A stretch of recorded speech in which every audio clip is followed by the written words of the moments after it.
Tao po. Tulog pa.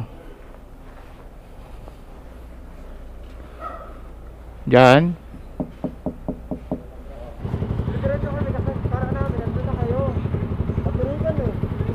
Tumirik ako. Nawala lahat na supply. Si Tads. Kala ko nandito.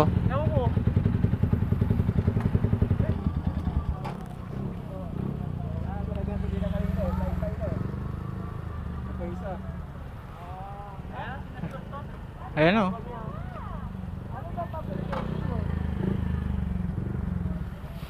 Ano?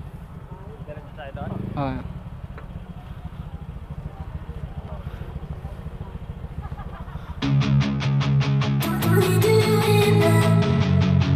Bakit na naman tiyan mo?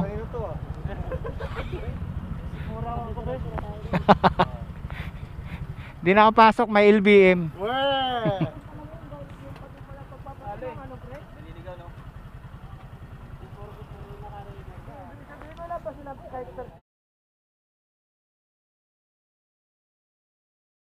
Effective man lang ng ano? Ano na yun?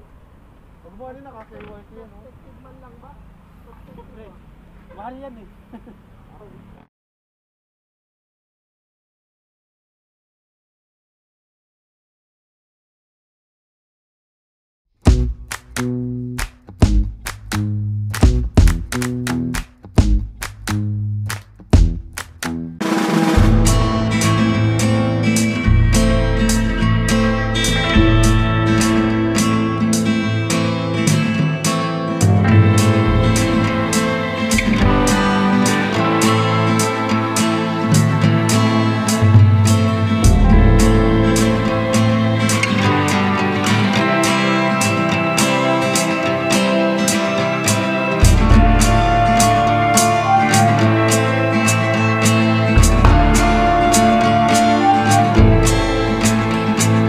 Yes, I did, sir.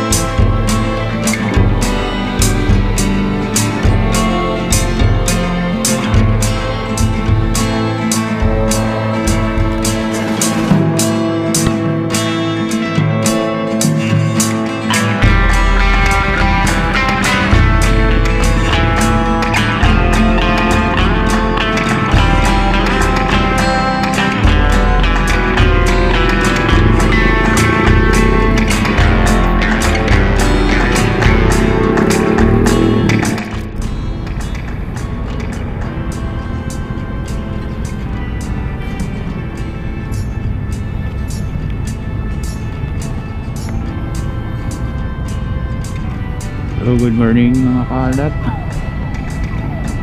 Nandito tayo ngayon sa Quezon Avenue. Papunta nga tayo ng Tayuman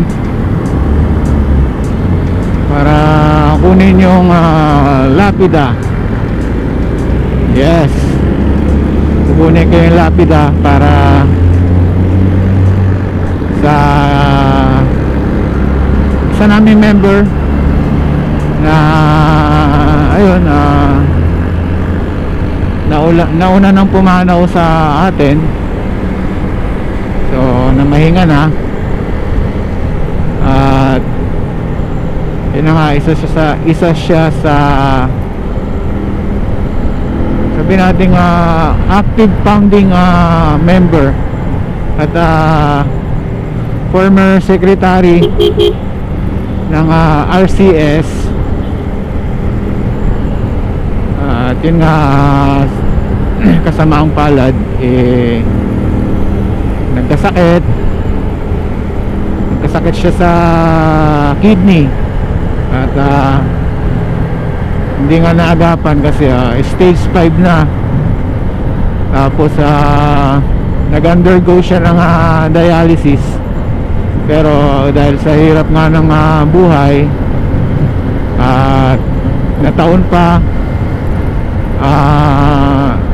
COVID last year, so yun, nauna na si Missy sa atin.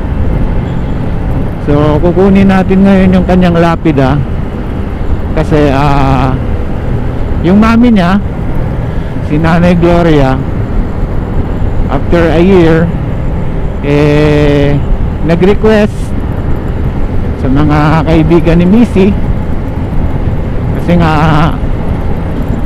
mag-iisang taon na si Missy sa this month, September 19. Yun, September 19.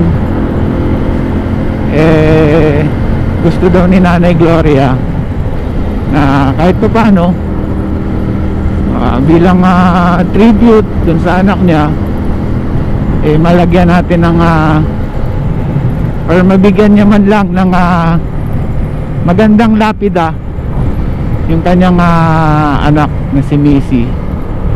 So yun, nagkasundo nga yung RCS, ambag-ambag ng kahit tigma magkano para magawan si Missy ng lapida. Ayun, tribute na rin sa tribute na rin ng grupo para sa kanya, kasi hindi rin naman matawaran yung participation or yung ginagawa ni Missy dati nung nag-uumpisa pa lang yung RCS. Ayun. So yun guys, ayun, pupunta tayo kala dyan kasi nandun yung lapida, hinatid ni Francis, ayun, Silvano, kasi hindi sila makakasama kasi nga si Francis nagkaroon ng trangkaso last few days. So hindi niya kaya mag-drive ng malayo, at saka baka mabinat na rin, no?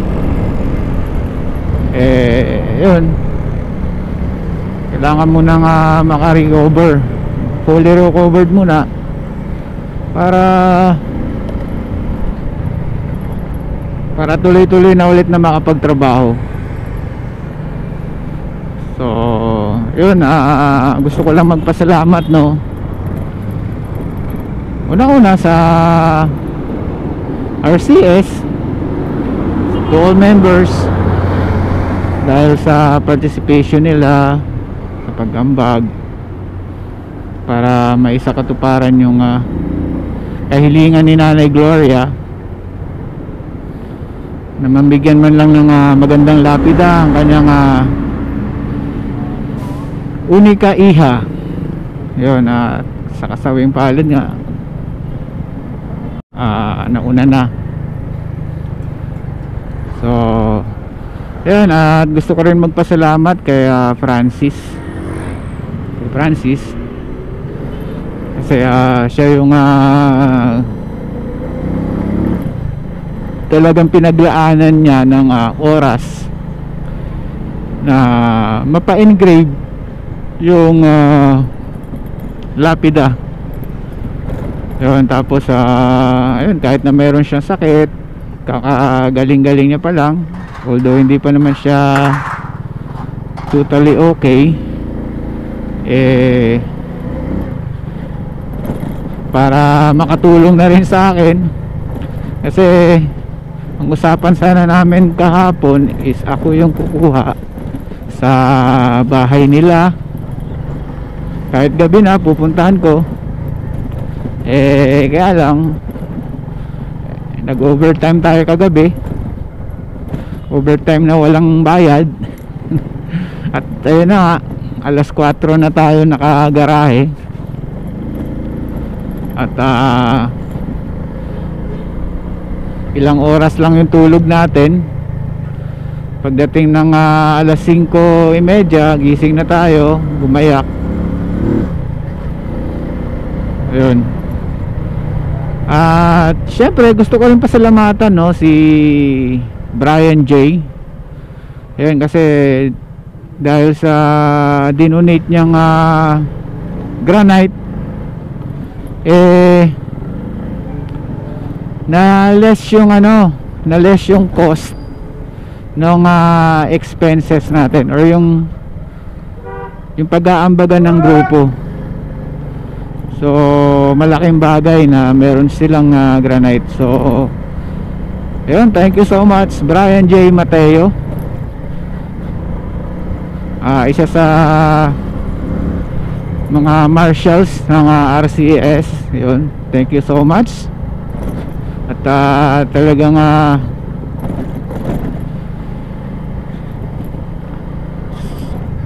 sumusuporta ka pa rin sa grupo, sa RCS, kahit na although meron ka na ring ibang grupo, no, hindi mo pa rin nakakalimutan yung RCS. Ayun, thank you so much. Salamat sa Diyos kasi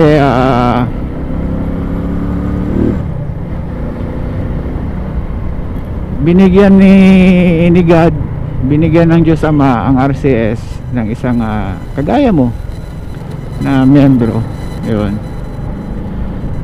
Thank you so much din sa kala Nanay Gloria,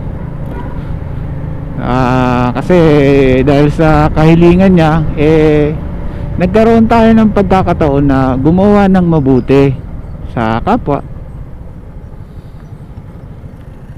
Kasi sabi nga sa Galatia 6:10, kapag may pagkakataon tayo na gumawa ng mabuti, gumawa tayo, lalong lalo na sa mga kapatid natin sa pananampalataya. So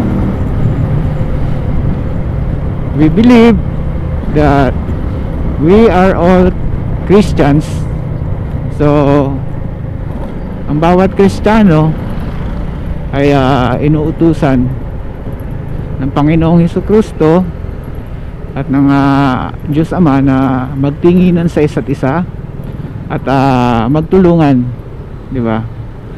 Kasi para makilala tayo na Kristiyano tayong totoo, nagtutulungan tayo sa kapwa, di ba?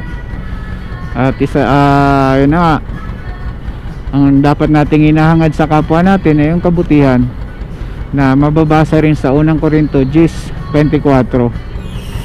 So kung ganun tayo guys, no, kung ang lahat ng Kristiyano iniisip yung kabutihan ng kung ano yung nakakabuti sa kapatid, sa kapwa niya, walang gulo yung buhay. Siguro doon natin ma-achieve natin yung pangarap na a better place to live, no, yung earth. So ganun dapat, para makilala tayong totoo tayong Kristiyano, magtinginan tayo at magbigayan tayo. Isipin natin kung ano yung makakabuti sa kapwa natin. Yun, tumatalon yung cambio ko. So nandito na tayo ngayon sa SM Tayuman. So yun, thank you so much again, unang-una sa Panginoong Diyos, dahil binibigyan niya tayo ng kakayahan na makatulong sa kapwa natin. Yun guys.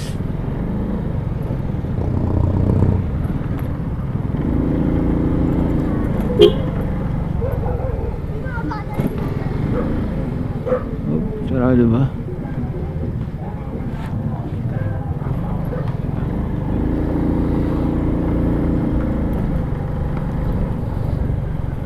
Dito tayo dumaan. Kaya may mga nagbabasketball dun may istorbo pa natin sila. So okay na yung nagbabasketball yung mga bata dyan sa kalsada kaysa yung nag-a-addict, di ba? Okay na yun. Sa makita natin sila nasa kalsada, tumatagay. Mas maganda na yung nagbabasketball, di ba, mga kaalat?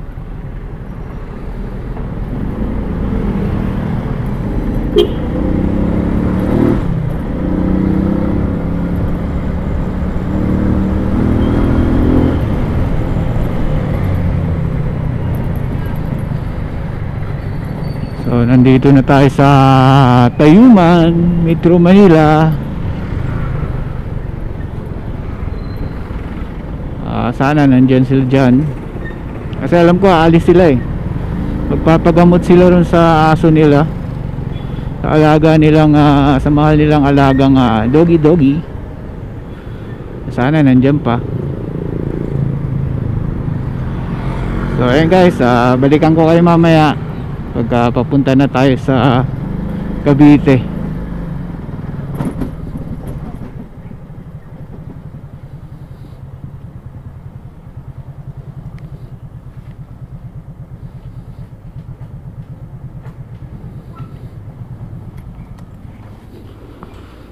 Sana gising na.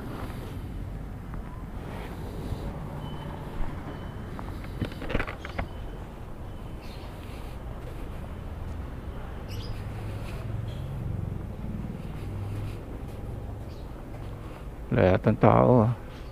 Tao po.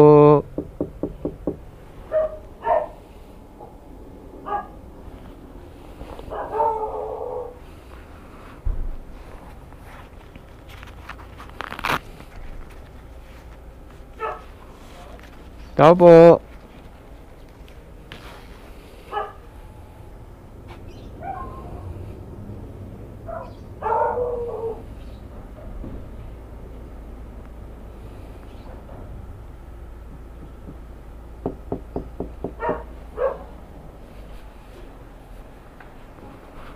Tao po.